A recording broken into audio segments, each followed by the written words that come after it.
I gave you my heart.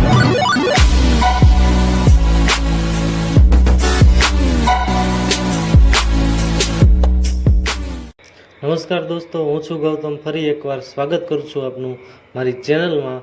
આપણે આજે જોવાનું છે ધોરણ 11માં અર્થશાસ્ત્ર, જે પહેલું ચેપ્ટર છે અર્થશાસ્ત્રમાં, જે આપણે વિષય પ્રવેશ કરીએ છીએ એનો આપણે બીજો ભાગ જોવાનો છે. પહેલા ભાગમાં આપણે જોયું હતું કે ભાઈ એનું પ્રસ્તાવના અને ભારતીય ચિંતકોનું અર્થશાસ્ત્ર વિશે શું કહેવાનું હતું.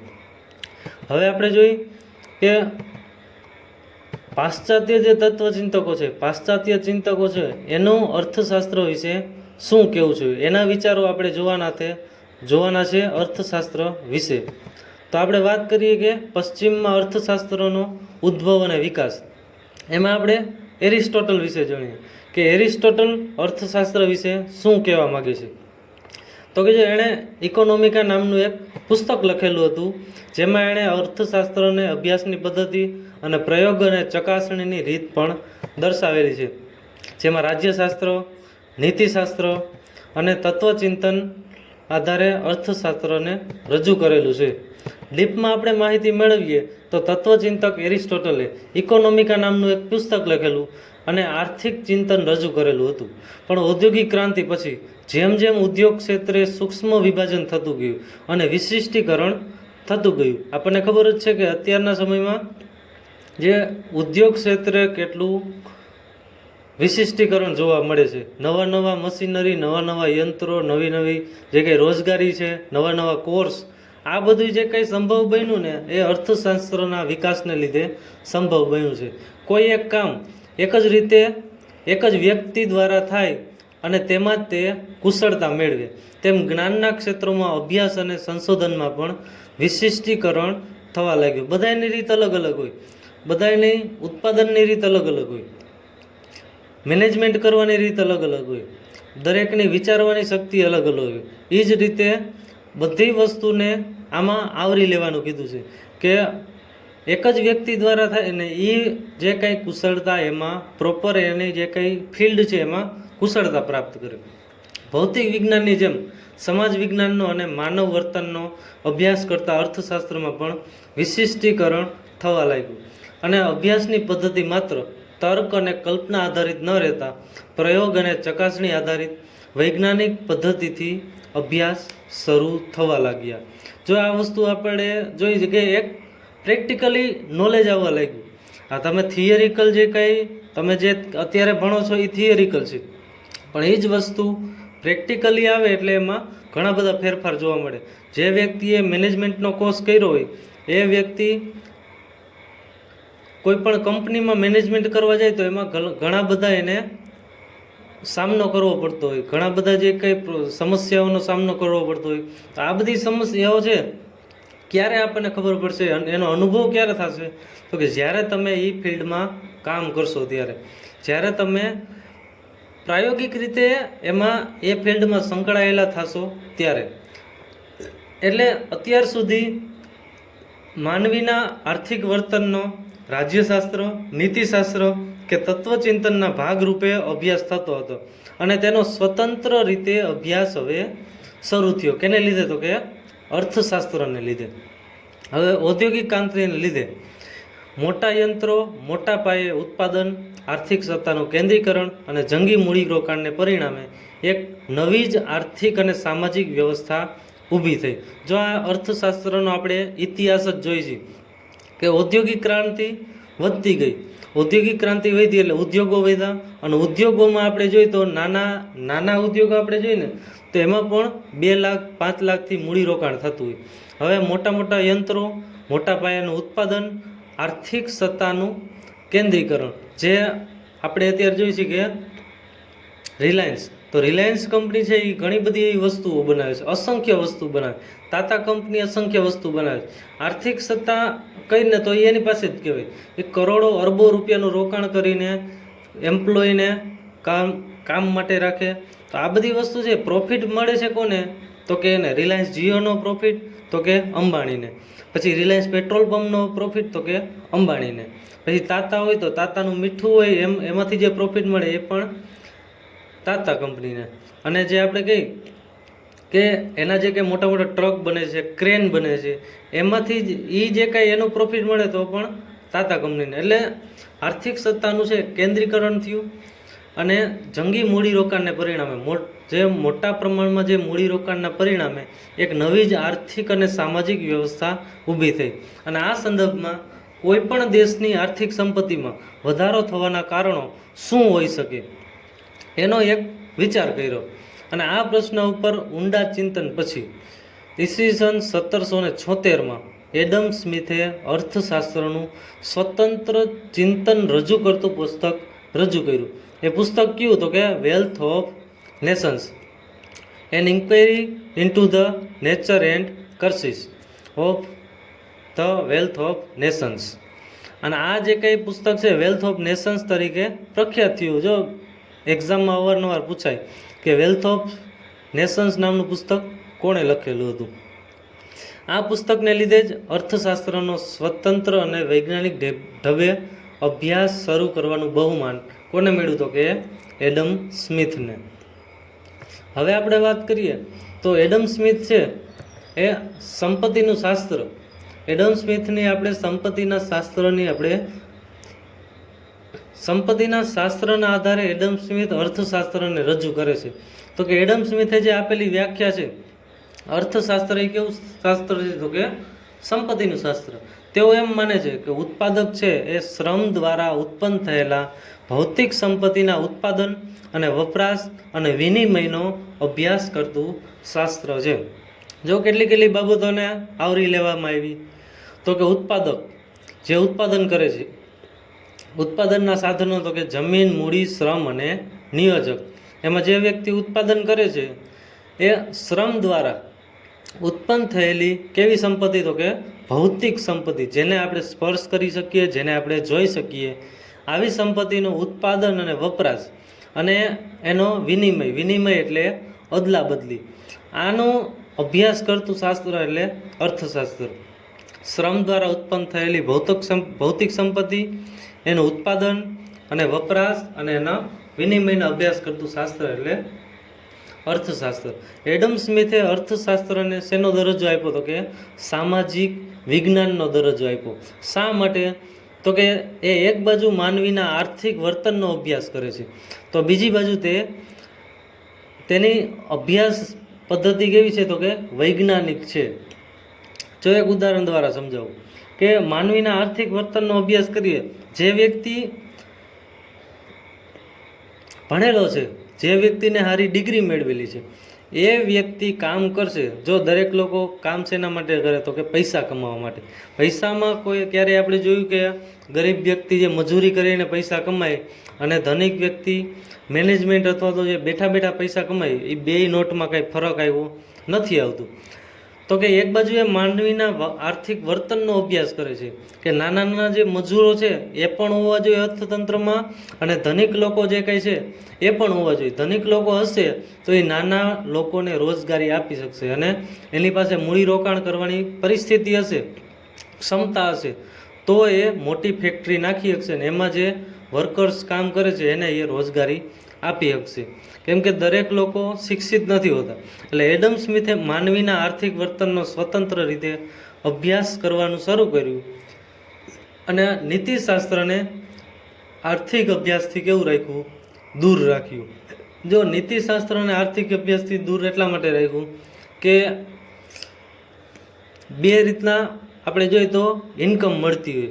એક તો લીગલી જે કાંઈ આપણે હોય અને બીજી શું તો કે પોતાના આવડત દ્વારા. હવે માની લો કે જે વકીલ છે, વકીલ પોતાની ડિગ્રી દ્વારા પણ ઇન્કમ મેળવી શકે, કે જે એણે શીખ્યું છે નીતિ દ્વારા ઇન્કમ મેળવી શકે. પણ જો એની નીતિને થોડીક મૂકશે તો એનાથી વધારે કમાઈ શકશે. ટૂંકમાં એમાં એની આવડત થઈ. અમુક અભણ વ્યક્તિ છે કે જે ગેરેજમાં કામ કરતા હોય, એ વ્યક્તિ પણ ધનિક વ્યક્તિ જે કરોડોપતિ હોય એની જે કંઈ ફોર વ્હીલ છે એ રિપેર કરી શકે. તો એમાં એનું શું આવ્યું તો કે જ્ઞાન આવી, આવડત આવી, એ કોઈ પણ રીતે એનું વાહન ચાલુ કરી દેશે. એટલે કહેવાનો મતલબ એ કે અભ્યાસ જે કે આર્થિક વર્તનનો સ્વતંત્ર રીતે એને અભ્યાસ કર્યો છે અને નીતિશાસ્ત્ર અને આર્થિક અભ્યાસથી કેવું રાખ્યું, અલગ રાખ્યું. એડમ સ્મિથે પોતાના પુસ્તક વેલ્થ ઓફ નેશન્સમાં આમ તો માનવ કલ્યાણની જ વાત કરેલી છે. જે આની પહેલાં જોયું હતું, એડમ સ્મિથે પોતાનું પુસ્તક વેલ્થ ઓફ નેશન્સ લખેલું છે. એમાં એણે માનવ કલ્યાણની વાત કરી કે કોઈ પણ ભણેલ ગણેલ વ્યક્તિ છે, જો એને પૈસા કમાવાનું આવ્યું અને જો બીજી ક્યાંય કોઈ પણ સ્ત્રોત નથી એની પાસે, તો એ કારખાનામાં કામ કરીને પૈસા કમાઈ લે છે. શું કામે? તો કે એમાં એની નીતિ આવી અને પોતાનું કલ્યાણ આવ્યું એટલા માટે. હવે આપણે જોઈ માર્શલ. માર્શલ શું કરે? તો કે રોજિંદી આર્થિક પ્રવૃત્તિનો અભ્યાસ કરે છે. આપણે જો એમાં જે ફોટા પણ જોતા જાજો કે આ જે કંઈ ફોટા છે એ માર્શલ છે, એડમ સ્મિથ છે, રોબિન્સ છે, એ બધાના ફોટા પણ મેં મૂકેલા છે કે જેને લીધે તમને ખ્યાલ આવે. માર્શલે આપેલી અર્થશાસ્ત્રની વ્યાખ્યા 1890માં આલ્ફ્રેડ માર્શલે પોતાના પુસ્તક પ્રિન્સિપલ્સ ઓફ ઇકોનોમિક્સમાં અર્થશાસ્ત્રની વ્યાખ્યા આપતા કહ્યું. પહેલાં તો આ વસ્તુ યાદ રાખી લ્યો કે માર્શલે અર્થશાસ્ત્રની વ્યાખ્યા આપી, પણ કયા પુસ્તકમાં? તો કે પ્રિન્સિપલ્સ ઓફ ઇકોનોમિક્સ. પ્રિન્સિપલ એટલે નિયમ, બરાબર. 1890માં આલ્ફ્રેડ માર્શલે પોતાના પુસ્તક પ્રિન્સિપલ્સ ઓફ ઇકોનોમિક્સમાં અર્થશાસ્ત્રની વ્યાખ્યા આપતા કીધું કે અર્થશાસ્ત્ર માણસની રોજિંદી જિંદગીના આર્થિક વ્યવહારોનો અભ્યાસ કરે છે અને જેમાં તે ભૌતિક ચીજવસ્તુના વપરાશથી સુખાકારી મેળવે છે. રોજિંદી જિંદગીના આર્થિક વ્યવહારોનો અભ્યાસ. હવે એમાં દરેક વસ્તુ આવી ગઈ કે ઘણી બધી વસ્તુ એવી છે કે જેમાં તમે પૈસા ગમે એમ કરીને બચત કરતા હશો. આ તમે આપણે આપણી ઘરે રસોઈ બનાવીને ખાઈએ તો એમાં પણ આપણને પ્રોફિટ થાય છે. અર્થશાસ્ત્રમાં જોઈએ તો તમે હોટલમાં તમે જમો અને એમાં તમારે જે ખર્ચ થાય એ ઘરે જમવા કરતાં વધારે થાય. કેમ કે હોટલમાં જે તમે ખાઓ એ તમે 500 રૂપિયા 1000 રૂપિયા જે એનું જે તમે ખાતા હોય એટલી વસ્તુ જો તમે ઘરે બનાવીને ખાઓ તો વધશે, અથવા તો ઓછી કોસ્ટમાં એટલું ઉત્પાદન થશે. એટલે બીજું હું કીધું હતું કે આ માર્શલના મતે અર્થશાસ્ત્ર છે માનવીની રોજિંદી આર્થિક પ્રવૃત્તિનો અભ્યાસ કરે છે. જે રોજબરોજની આર્થિક પ્રવૃત્તિ છે એનો અભ્યાસ કરે છે અને માણસ ભૌતિક ચીજવસ્તુના વપરાશથી સુખાકારી મેળવવાનો કેવી રીતે પ્રયાસ કરે છે તેનું વિશ્લેષણ આ પ્રિન્સિપલ્સ ઓફ ઇકોનોમિક્સમાં કરેલું છે. જો કે માર્શલ છે એ ભૌતિક અને માપી શકાય તેવી ચીજવસ્તુના વપરાશની જ વાત કરે છે, અભૌતિક નહીં. અભૌતિક વસ્તુમાં કઈ કઈ બાબતો આવે? તો કે માણસની જે કે વિચારવાની શક્તિ છે. પછી વિચારવાની શક્તિમાં બધું આવી ગયું. જે લોકો સેવાકીય કામ કરે છે, એ ડૉક્ટર હોય, શિક્ષક હોય, વકીલ હોય, આ બધા લોકો સેવાકીય કામ કરે છે જે પોતાની આવડત દ્વારા રૂપિયા કમાય છે. એટલે માર્શલે આ બાબતની વાત નથી કરેલી. શેની ખાલી વાત કરેલી? તો કે ભૌતિક વસ્તુની. આમ છતાં માર્શલે અર્થશાસ્ત્રના અભ્યાસમાં માનવીને કેન્દ્ર સ્થાને મૂકેલો છે. કેમ કે અર્થશાસ્ત્રમાં માણસ જ કેન્દ્ર સ્થાને આવશે. કેમ કે માણસ જ એક એવો વ્યક્તિ છે કે જે પોતે મહેનત કરીને પૈસા કમાય છે ને પોતાનું જે કંઈ ગુજરાન ચલાવે છે. હવે આપણે વાત કરીએ તો કે રોબિન્સ. તો રોબિન્સ છે એણે એક વાસ્તવલક્ષી વિજ્ઞાન તરીકે અર્થશાસ્ત્રને રજૂ કરેલું છે. તો રોબિન્સે આપેલી અર્થશાસ્ત્રની વ્યાખ્યા કોઈ પણ શાસ્ત્રના એમાં કીધેલું કે કોઈ પણ શાસ્ત્ર અંતે તો શું છે? તો કે માનવ જીવનના કોઈ મૂળભૂત પ્રશ્ન કે સમસ્યાઓનો ઉકેલ શોધવાનો પ્રયત્ન કરતું હોય છે.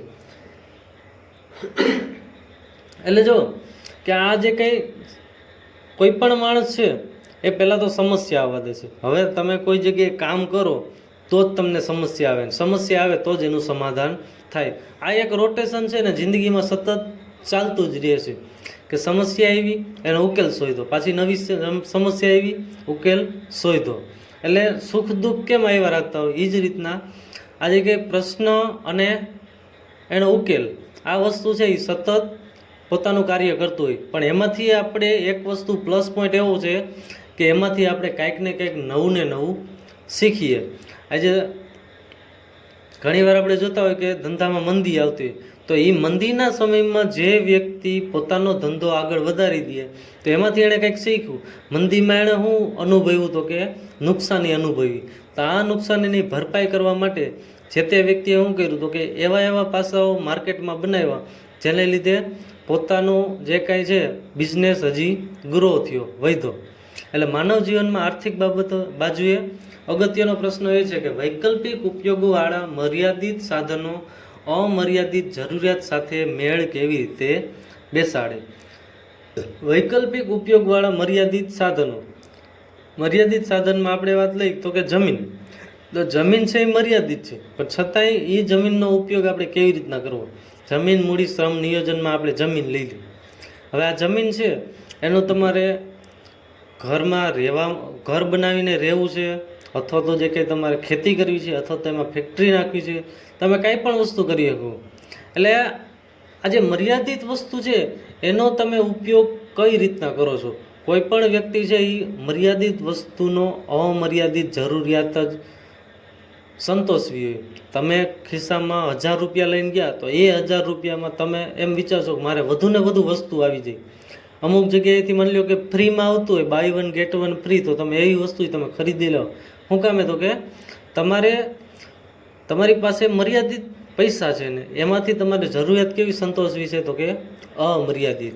એટલે 1931માં લાયોનલ રોબિન્સે પોતાના પુસ્તક nature and significance of economics એમાં અર્થશાસ્ત્રની વ્યાખ્યામાં આપ્યું કે અર્થશાસ્ત્ર એ માણસ પોતાની જરૂરિયાતો અને વૈકલ્પિક ઉપયોગ ધરાવતા સાધનો વચ્ચે કેવી રીતે મેળ બેસાડે છે તેની વર્તણૂકનો અભ્યાસ કરતું વિજ્ઞાન. હવે આપણે જોઈએ છીએ કે સામાન્ય એવી આપણે વાત કરીએ કે તમારી પાસે ફોન હોય. અત્યારે કોઈ પણ વ્યક્તિ છે એની પાસે સ્માર્ટફોન તો હોય જ છે, પણ એ સ્માર્ટફોનમાં ઘણા લોકો એવા છે કે ખાલી મોબાઈલથી જ પૈસા કમાય છે. હવે ઘણા લોકો જે કાંઈ આપણે કહીએ કે ભાઈ ફેમસ થઈ જાય, પછી યુટ્યુબ હોય, ટિકટોક હોય. ટિકટોક તો જો કે બંધ થઈ ગયું, એટલે આપણે એ તો ન કહી શકીએ, પણ યુટ્યુબમાં પણ ફેમસ થઈ જતા હોય. અમુક જે એપ્લિકેશનો આવે એમાંથી પણ પોતાના બ્લોગ બનાવે, પોતાની વેબસાઇટ બનાવે. ફેસબુકમાં જે કંઈ અલગ નવા વિડીયો બનાવે ને એ વિડીયોના આધારે પોતે ફેમસ થાય. નાની એવી પોસ્ટ મૂકે, ઇમેજીસ બનાવે, મીમ્સ બનાવે, એના આધારે પોતે ફેમસ થાય. તો આ ફેમસ થાય એટલે પોતે કંઈક પોતાની જે કંઈ પોપ્યુલારિટી છે ને એના આધારે જે કંઈક મોટી કંપનીઓ પણ એને રૂપિયા આપશે. તો તમારી પાસે હતું શું તો કે જે સામાન્ય બધા પાસે હોય છે એ મોબાઈલ ફોન. એમાંથી તમે એનો કેવો ઉપયોગ કર્યો તો કે પૈસા કમાવા માટેનો, ઘણી બધી આગળ વધવા માટેનો. બરાબર, ખાલી ફોન આવે અને ફોન કાપીએ, અથવા તો જે કે આપણે કહીએ કે ફોન ને SMS એટલું પૂરતું નહીં, પણ કાંઈક તમે એમાં નવી ક્રિએટિવિટી એમાં મેળવી. આ હતું રોબિન્સનું જે કંઈ આપણે વિચારો કહી અર્થશાસ્ત્રમાં વાસ્તવલક્ષી વિજ્ઞાન તરીકે. બીજી આપણે વાત કરીએ તો કે એ માનવીની જરૂરિયાતો અમર્યાદિત છે ને તે વારંવાર ઉદ્ભવે છે. તો આ વાસ્તવલક્ષી વિજ્ઞાનમાં આપણે ડીપમાં હજી આપણે જોઈએ તો એમાં એમ કીધું છે કે આપણને ખબર, તમને ખબર ને મને ખબર છે કે માનવીની જરૂરિયાત અમર્યાદિત છે. આપણને કોઈ જાતનો સંતોષ થતો નથી. એમાં આપણે ગુજરાતી હોય એટલે આપણે વધુને વધુ આશા રાખીએ કે જે શાકભાજીવાળા હોય, જે શાક માર્કેટમાં, એની પાસે આપણે 1-2 રૂપિયાને માટે રકઝક કરતા હોય. શું કામે તો કે આપણી જરૂરિયાત અમર્યાદિત છે. આપણે જે રૂપિયા લઈ આવ્યા છે એ રૂપિયામાંથી આપણે હજી વધુને વધુ વસ્તુ ખરીદવી છે, એટલા માટે. આનાથી વિરુદ્ધ આ જરૂરિયાતો સંતોષવાના સાધનો પાછા કેવા છે તો કે મર્યાદિત. જરૂરિયાત સંતોષવા માટેના જે કંઈ સાધનો છે એ મર્યાદિત છે, અને ઉપયોગ પણ કેવા ધરાવે છે તો કે વૈકલ્પિક. બરાબર, એક વસ્તુ છે એનો આપણે ઘણો બધો ઉપયોગ થાય. તમારી પાસે જમીન છે તો એમાં તમે ઘઉં વાવી શકો, ચોખાઈ વાવી શકો, બાજરો વાવી શકો, શાકભાજી વાવી શકો. પણ તમારે વાવવું શું, એક જ વસ્તુ વાવી શકશો, ગમે તે એક. બધુંય તો તમે એકારે નહીં જ વાવી શકો. એટલે એનો ઉપયોગ વૈકલ્પિક છે, પણ એની જરૂરિયાત તમે કેવી સંતોષશો તો કે એક જ. અને આ સમસ્યાના સંદર્ભમાં અર્થશાસ્ત્રનું કામ એ અછતવાળા સાધનોને કેવી રીતે ઉપયોગ થાય છે કે જેનાથી માણસની વધુમાં વધુ જરૂરિયાત સંતોષાય તેનું માર્ગદર્શન આપવાનું છે. અને રોબિન્સે અર્થશાસ્ત્રને વાસ્તવલક્ષી વિજ્ઞાન તરીકે રજૂ કર્યું. આ વસ્તુ યાદ રાખવાની. અવારનવાર ખાલી જગ્યામાંય પૂછાય, એક વાક્યમાં પૂછાય કે રોબિન્સે અર્થશાસ્ત્રને કેવું વિજ્ઞાન તરીકે રજૂ કર્યું, તો કે વાસ્તવલક્ષી. અને તે માનવીના આર્થિક વર્તનનો અભ્યાસ કરતું શાસ્ત્ર છે. રોબિન્સ શું માને છે, તો કે અર્થશાસ્ત્ર શું છે તેનો અભ્યાસ કરે છે. શું હોવું જોઈએ તેવી નૈતિક બાબતોનો અભ્યાસ કરતું નથી. હાલમાં જે આપણે જે ઘણીવાર જોતા હોય કે આપણી ઇકોનોમી, ઇન્ડિયન ઇકોનોમી શું, તો કે લોકડાઉનને લીધે સાવ ડાઉન થઈ ગઈ. દરેક આખા ગ્લોબલમાં આપણે જે કહીએ, આખા વિશ્વમાં, વર્લ્ડમાં જેટલા દેશો છે એ બધાની ઇકોનોમી ડાઉન થઈ ગઈ. એ અર્થશાસ્ત્ર છે. પણ શું હોવું જોઈએ, તો એ શું છે, તો આપણા એક વિચાર છે. આપણે આમાંથી ઉપર આવવા માટે આપણી જે કંઈ સ્ટ્રેટેજી છે કે આપણે હવે શું કરવું કે જેને લીધે આ જે ડાઉન થયેલું માર્કેટ છે એ અપ જાય.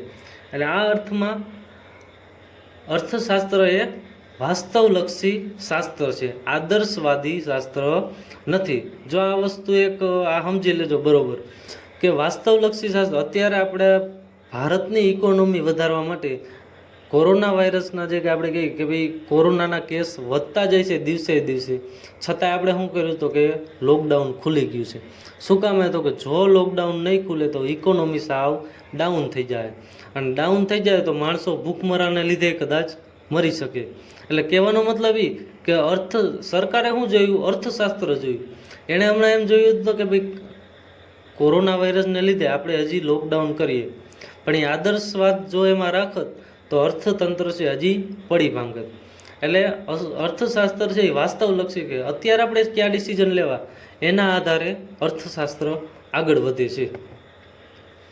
હવે આપણે જોઈએ સેમ્યુઅલ્સન, જેણે કીધું છે કે અર્થશાસ્ત્ર કેવું વિજ્ઞાન છે, તો કે સામાજિક વિજ્ઞાન. સેમ્યુઅલ્સને અર્થશાસ્ત્રની એક વ્યાખ્યા આપી છે, જેમાં કીધું કે સમાજ કેવી રીતે પોતાના અછતવાળા સાધનો દ્વારા અગત્યની જરૂરિયાતોનું ઉત્પાદન કરે છે અને જુદા જુદા લોકો વચ્ચે વહેંચે છે તેનો અભ્યાસ કરે છે. જો શું કીધું? સમાજ કેવી રીતે અછતવાળા સાધનો, જે આની પહેલાં મેં તમને કીધું સાધનો મર્યાદિત પ્રમાણે છે, એની સામે જરૂરિયાત કેવી છે, તો કે અમર્યાદિત. તો આ જે કંઈ મર્યાદિત સાધનો વચ્ચે અમર્યાદિત જરૂરિયાત સંતોષવી, એનું જે કંઈ વચ્ચેનું પાસું આપણે કહીએ તો અર્થશાસ્ત્ર. કે માની લો કે પેટ્રોલના ભાવ વધે છે, તો શું કામ વધે? તો કે પેટ્રોલની માંગ વધે છે. પેટ્રોલની માંગ વધી એટલે પુરવઠો ઘટ્યો એટલે અછત થઈ ગઈ. હવે પેટ્રોલની અછત થઈ તો જો વર્ષો સુધી પેટ્રોલ ચલાવવું હોય, વર્ષો સુધી આપણી પેઢીને જો પેટ્રોલ જોઈ શકે એવું કરવું હોય તો શું કરવાનું? તો કે પેટ્રોલના ભાવ વધારી દો.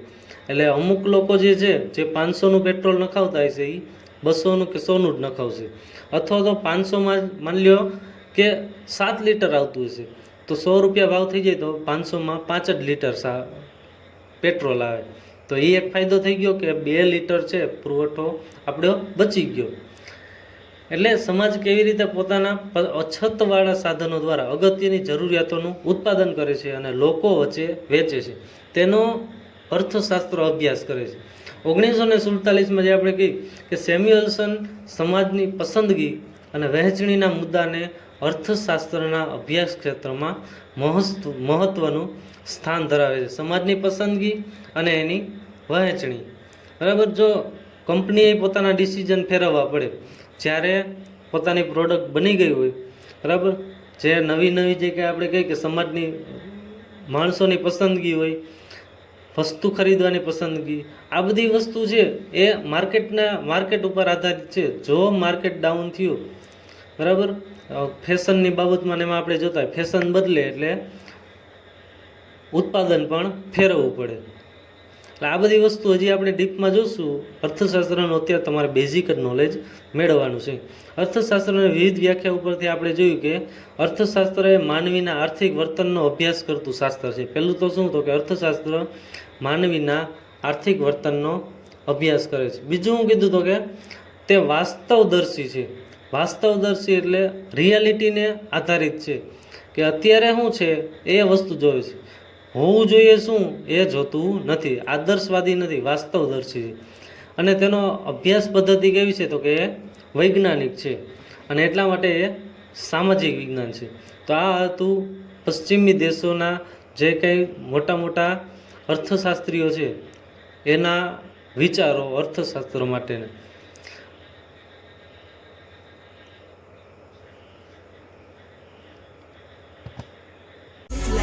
Peter Pan, that's what they call me. Promise that you'll never be